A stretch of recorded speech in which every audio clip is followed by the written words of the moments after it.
It is not necessary to believe that a child who is a fresh life is fundamentally bad and you have to teach him various morals and values and ideas and ideologies. The harder we drive our economic engine, the more destruction happens. Let us not put our children beneath the wheels of such a vehicle. Children grow by observation and involvement, not by teachings and philosophies that you may propound.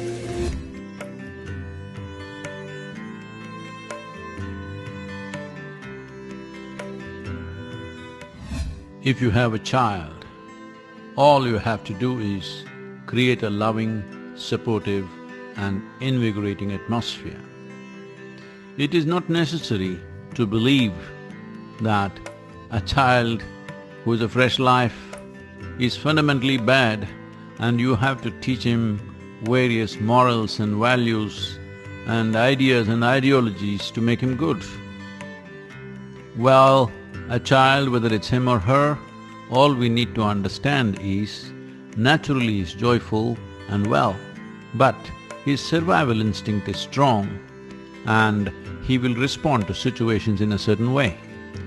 One most important thing that every parent should do is, you must ensure till your child becomes 18 years of age, if you maintain your home atmosphere in such a way that he never gets to see what is fear, what is anxiety, what is anger, what is resentment, what is frustration. You just maintain this atmosphere, that your house is full of joy and loving atmosphere. You can be guaranteed that they will grow up very well. Well, there is always a possibility of external influences, but if you maintain a very pleasant and wonderful atmosphere at home, you will see that will be the biggest influence on the child.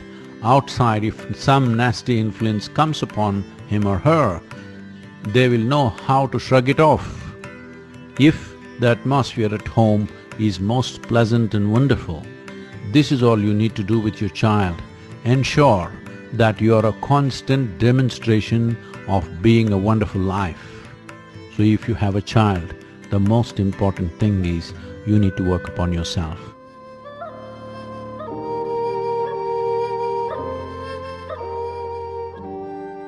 Education should be a tool to expand human perception and consciousness, not a tool for producing cogs for a larger machine.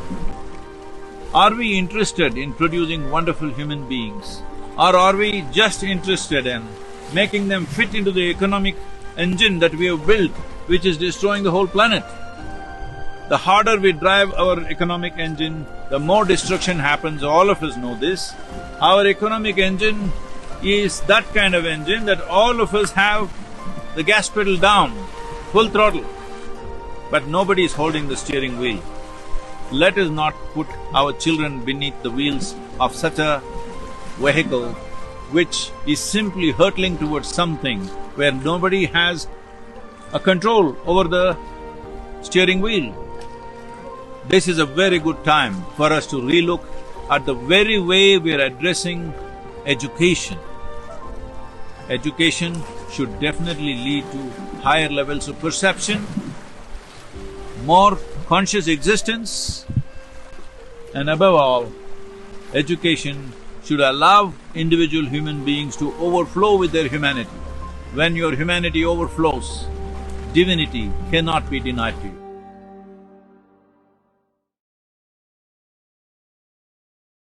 If you set an example as someone worth looking up to, you do not have to do much parenting. Children grow by observation and involvement, not by teachings and philosophies that you may propound. Please set such an example.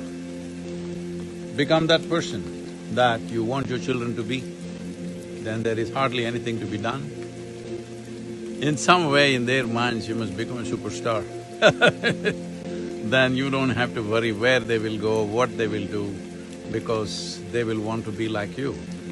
That's all you need to do. Make yourself in such a way, children want to be like you.